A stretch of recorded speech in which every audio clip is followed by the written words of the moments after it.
On today's World Insight, beacon of peace and sacrifice as China gears up to commemorate World War II victory with a grand military parade. What does revisiting history mean for China and the world? Answers from former Senior Colonel Zhou Bo.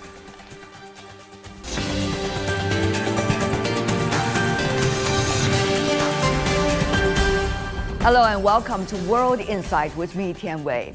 On Wednesday, China will hold a grand military parade to mark the 80th anniversary of the victory in the Chinese People's War of Resistance against Japanese aggression and the World Anti-Fascist War. China has consistently advocated a multilateral approach to peaceful development. On these and more, I asked the Senior Colonel Zhou Bo, a senior fellow of Tsinghua University's Center for International Security and Strategy. Senior Colonel Zhou Bo, welcome to the program. Thank you so much for joining us. Thank you for having me here. 80th anniversary of Chinese People's War of Resistance against Japanese aggression and the world's anti-fascist war, the big parade to take place. Now, what do you make of the significance of this event? Well, I think one of the great significance is to remind people actually the war against the fascists started much earlier than was talked about, because according to our history, actually, the Japanese invaded the northeast part of China in 1931, while in the West it's very much agreed that the war in Europe started with Nazi Germany's invasion of Poland in 1939. So there is a gap of 8 years. However, it does not mean that the world doesn't recognize China's great contribution. Otherwise, how could you explain that immediately after the war, China actually has become a permanent member of UN Security Council? Yeah, because China at that time was very much backward and poor. So it is because of your great contribution that is recognized worldwide. Therefore, you have a kind of institutionalized authority in UN. Look at the world now. How many countries are bidding to become a permanent member of UN Security Council, right? Be it Japan, be it Germany, or be it South Africa. So even in 1940s, China has become such an important member. That tells China's great contribution and recognition of the world of China's contribution. And of course, this 80th anniversary also has attracted international dignitaries coming from all over the world, among them Russian President Vladimir Putin, as well as the leader of the DPRK, and those coming from Iran and some other countries. Now, Senior Colonel Zhou, what kind of message is this sending? And what kind of message do you think those that are coming to this ceremony is trying to send about China and themselves' relationship with China? Well, first of all, it tells about China's growing importance, right? That is for sure. But when it comes to President Putin, I think it is just natural that he would definitely turn up, because President Xi went to Moscow to attend the parade. Therefore, it's reciprocal. So, and the relationship between China and Russia is extremely good.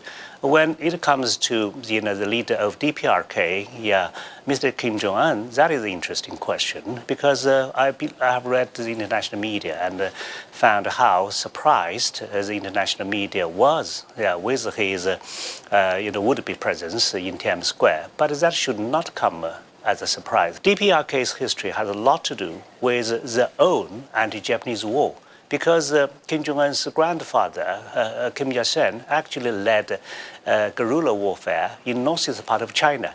That did not contribute that much to the whole victory of the Second World War, but that was the foundation of DPRK, which was hyped, understandably. Therefore, they do have a dual role in the Second World War. So therefore, it is reasonable for China to invite a close neighbor as well as a winner of the Second War to come to attend, right? I assume we should have extended a lot of invitation to many neighboring countries, but it's up to them, to whether they would come or not. But this time, he comes, and I think it is good for him to see how China looks today and how strong China's military is, and to see the future of People's Liberation Army. Many are asking the question, the appearances of these international dignitaries, are they a reflection of tactical actions, or are they a reflection of strategic choices of these countries? Well, first of all, you might ask a question of how the world look like, right? So whatever world order It's it ever is, evolving. yeah, people believe that it is moving towards the multipolarization, and that is the conclusion of Munich Security Conference this year. The title is just one word: multipolarization, right? So just to talk about SCO and the BRICS, what do they have in common? I believe they just reflect people's feeling about where the world is moving towards, right? So it's just like a train is already moving. People actually are not fully aware where the train would be heading for. But the answer is, I cannot afford not to be in the train. So this is why these two organizations are becoming more popular. And certainly it is also, according to your reflection of the significance of this event as well, besides its historic significance marking the 80th anniversary. Of course, yeah, it certainly has a historical significance. But these countries all know, yeah, how important China today, yeah, is. And China, of course, is a friendly country. And China's rise in the last 4 decades and plus, yeah, is just peaceful. So there's no reason why would they distance themselves, from China. We know there is one dignitary coming from Western Europe, Slovakia, and there are also others coming from the developed countries.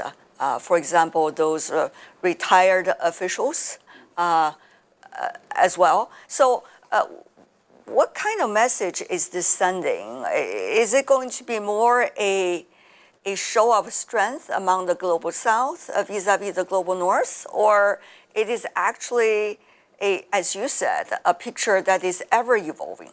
Well, when people look at the same things, actually they are saying different things because they have different views, right? Right. So about this parade, it could be interpreted almost, in opposite directions. One is, of course, showing Up muscles. to interpretation. Yeah. Well, one is showing muscles. Of course, this is kind of showing muscles.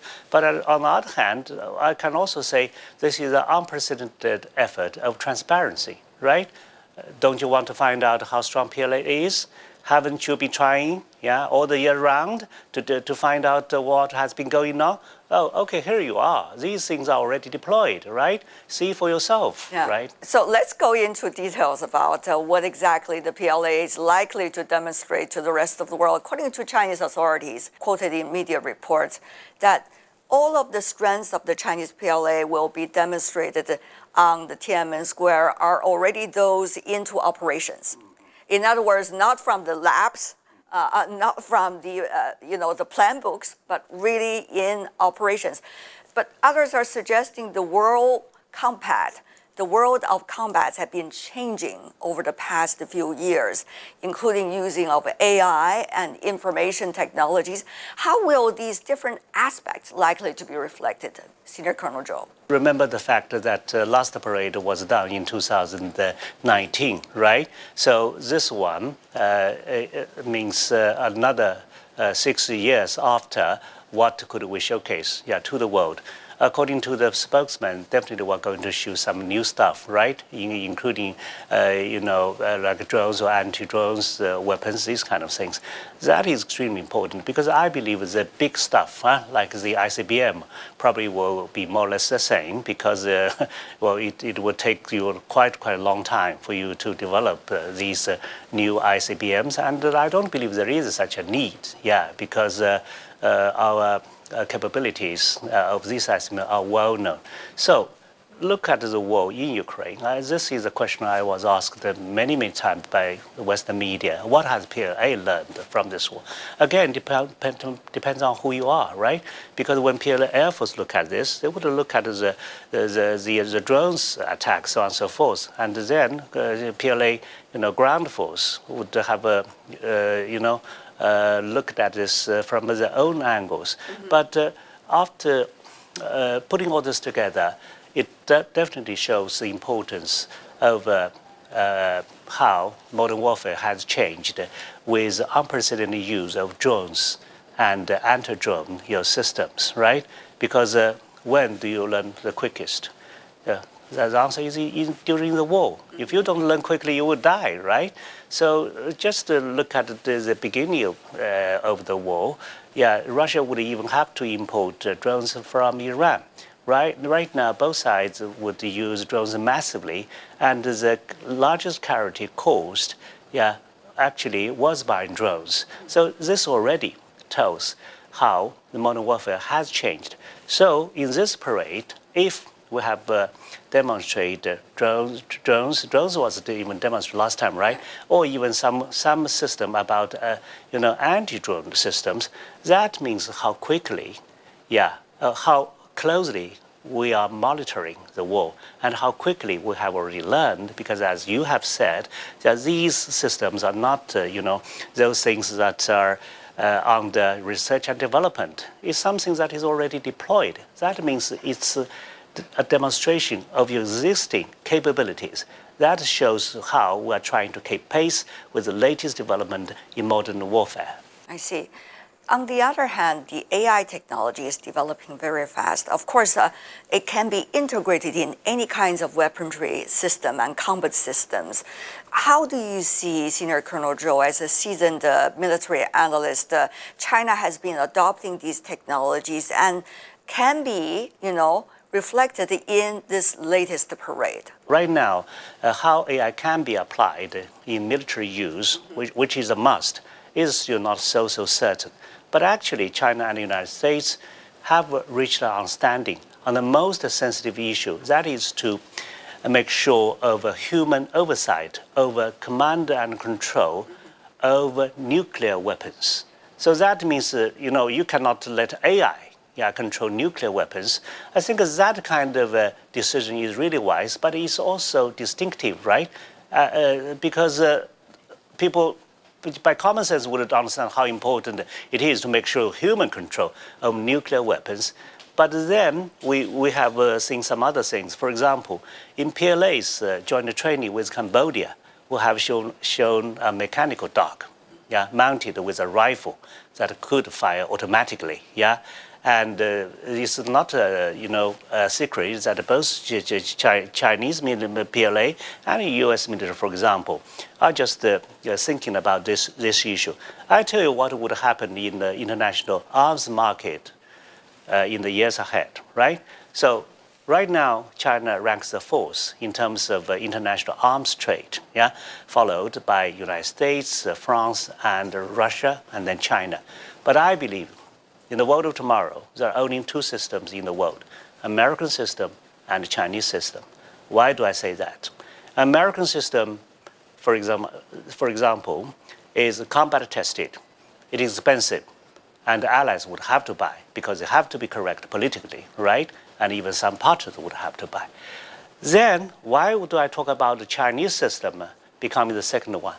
Because Chinese system is affordable, because Chinese system is good, but the most important of all is that in the future, there are only two dominant centers in the world for AI, the United States and China. So in the future, you do not just buy a few weapons. You have to buy a system which is fully integrated with AI, for example. And these two countries are the strongest country in AI. So that means that will dominate the future. Sometimes I even wonder, even if you start to buy a few, French Rafale aircraft, I don't want to say whether it is good or not.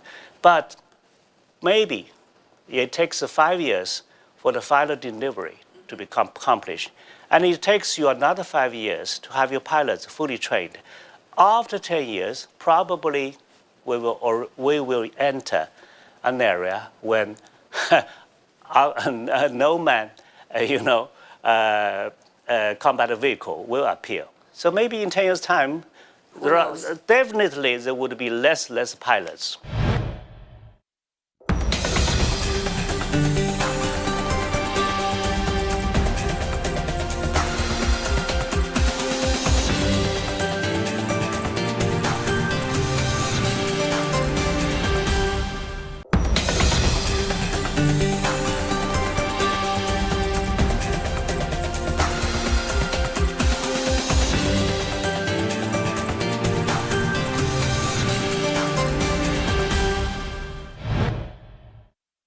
based on what the parade is likely to send signals to the rest of the world, what kind of signal do you think, Senior Colonel Zhou, should be sophisticatedly sent by China through this parade about what they wanted to do with the Taiwan issue to keep the peace and stability across the Taiwan Straits? Well, I think after watching this parade, people will be impressed that if anyone wants to fight with PLA, well, it would be really, really tough, right?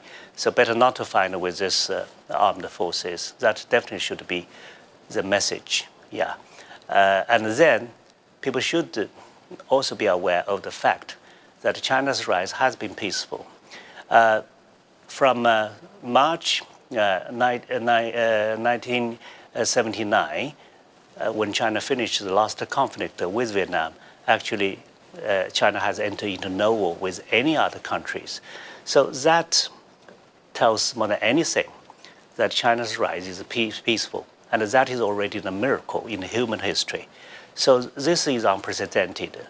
Right now, PLA has a lot of operation overseas, be it peacekeeping, counter-piracy, disaster relief, whatsoever.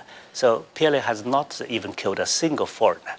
But think of another fact, that is how many wars the United States has launched, even after the Cold War, and how many excuses the United States has been using, in justifying these wars. And who care about these bloody excuses anymore, right? People died. And even Americans would conclude these wars in Afghanistan, right, and in Iraq, are just but a waste of money. And it cost people's lives, right? So sometimes I think about this fact. Well, the United States should have more than enough clever people. And why would they make such big mistakes one after another, right? So then you come to China to think how rational, at least, it is for us, to just embark on the road of peaceful development. But sometimes there is a cost, and sometimes you have to bear with it.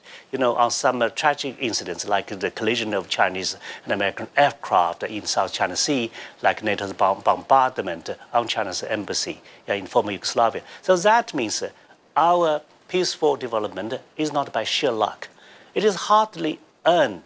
It is hard earned, right? And we have with our sacrifice, with our resilience, with our patience, and that is why we are here today.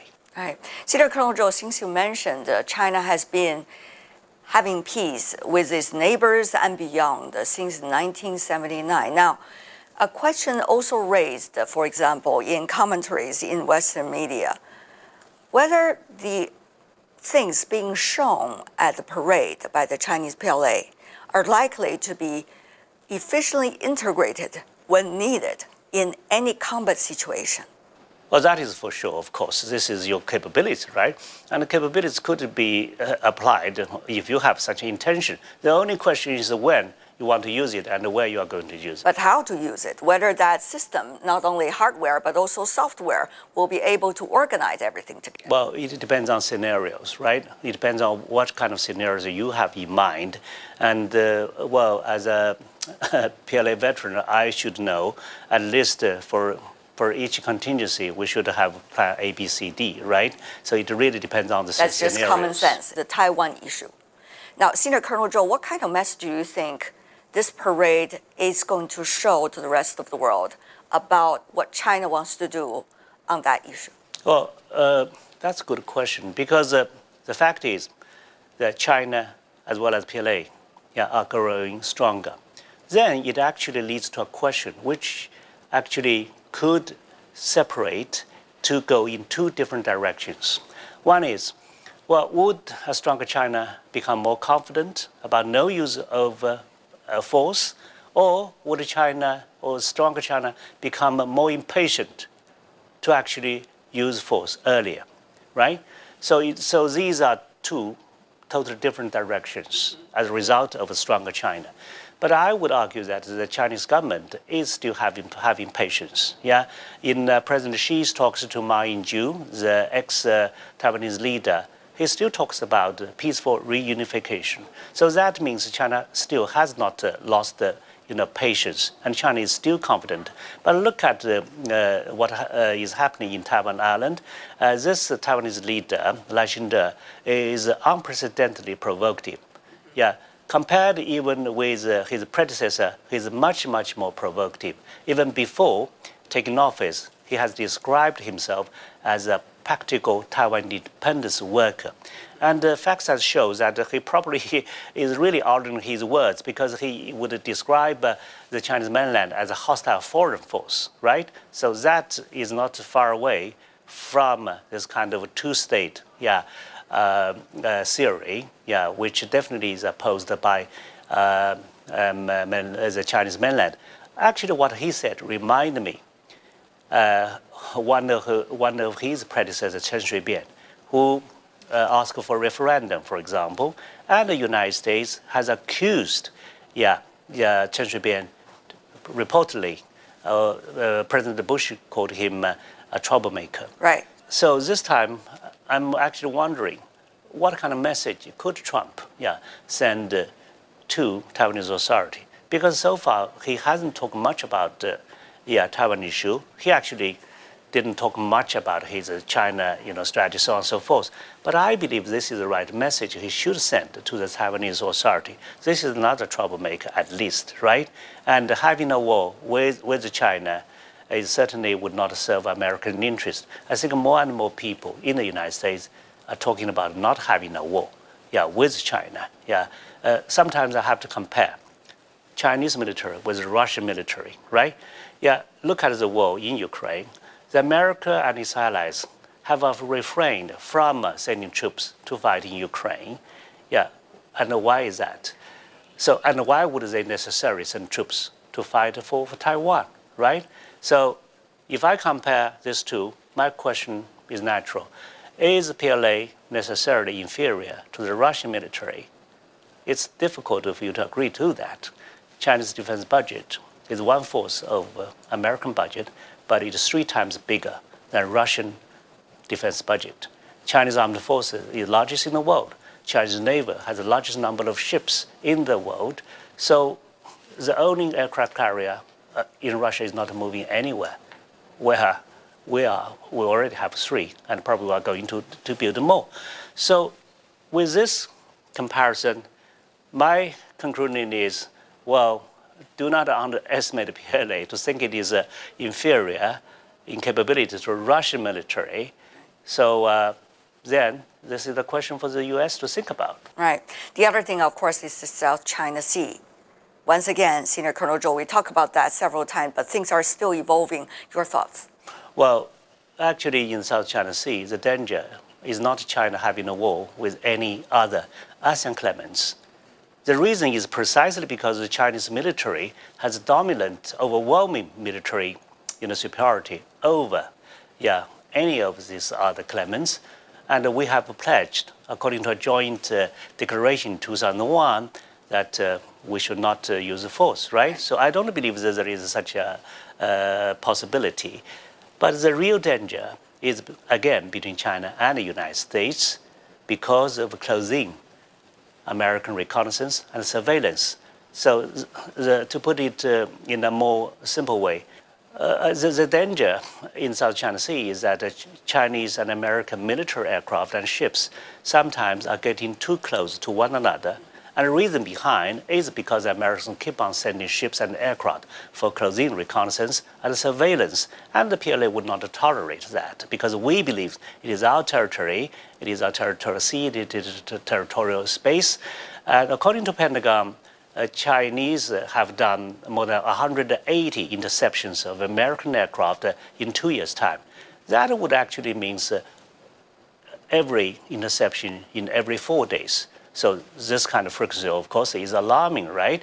Because this this would create enough opportunities for a dangerous collision. And right now, the public opinion in both China and the United States have changed. They are becoming more nationalistic. So just to imagine another collision as what happened in 2001, probably the response from both sides would not be so easy to calm down, because that incident, however serious it was actually resolved within 11 days after the United States said sorry 2 times. Well, eventually, we are likely to see a great parade in which strength will be demonstrated, but at the same time, a strength for confidence of peace and to deter any danger of wars. Senior Colonel Zhou, thank you so much for joining us. Thank you. Appreciate it, sir. Thank you. That's my latest conversation with Senior Colonel Zhou Bo on the upcoming parade in Beijing. And that's all the time we have for today. If you'd like to know more, search World Insight or check out our YouTube channel. Follow us on X and Facebook. I'm Tian Wei on behalf of the team. Thanks for being with us, and I'll see you tomorrow from the Tiananmen Square.